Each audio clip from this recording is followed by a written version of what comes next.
క్రైస్తవుడు ఒక్క అధ్యాయం అన్నా చదవాలి రోజుకొక్కసారి. నీకు వీలు కుదిరిన సమయంలో, మీకు వీలు కుదిరిన సమయంలో అసలు 3 అధ్యాయాలు చదవాలి. ఎలా అయితే అలా చెప్పండి. 3 అధ్యాయాలు చదవాలి. ఎంత సమయం అండి, ఎందుకు ఉండదండి సమయం? ఎంత పని చేసుకున్నా కూడా సమయం అనేది తప్పకుండా ఉంటుంది. దేవునికి మనం ఒక్క అధ్యాయం చదవటానికన్నా ఇవ్వకపోతే ఎలా? చక్కగా సాయంత్రం స్నానం చేసి వచ్చిన తర్వాత ఒక అధ్యాయం అన్నా చదువుకొని ఆ తర్వాత చిన్న ప్రార్థన చేసుకొని పడుకోండి, మంచిగా ఉంటుంది. మంచి దర్శనాలు దేవుడు ఇస్తాడు.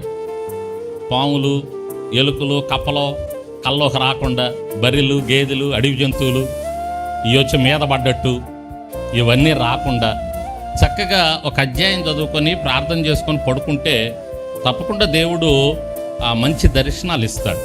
దేవునికి స్తోత్రం చెప్పండి. మీరెవరు బైబిల్ చదవట్లేదు అయితే బాధాకరం. చదవాలి బైబిల్. అంటే మీకు కొన్ని అర్థం అవ్వచ్చు, అర్థం పోవచ్చు చదువుతూ ఉంటే. అయినా చదువుకుంటే వెళ్ళిపోతూ ఉండండి. తప్పకుండా నేను ఎప్పుడో సందర్భంలో ఇట్లా వాక్యాలు చెప్తున్నప్పుడు మీకు కొంత అర్థం అవుద్ది. గతంలో మీరు చదివినది ఉంటే కొంచెం మనసులో నేను చెప్పేది మీకు తోడై మీకు చక్కగా అర్థమయ్యింది విషయం. కాబట్టి ఆ బైబిల్ చదవటానికి ప్రయత్నం చేయండి. ఈవెన్ ఒక్క అధ్యాయం అన్నా చదవండి. టైం కుదరకపోతే 3 అధ్యాయాలు చదివితే మంచిది.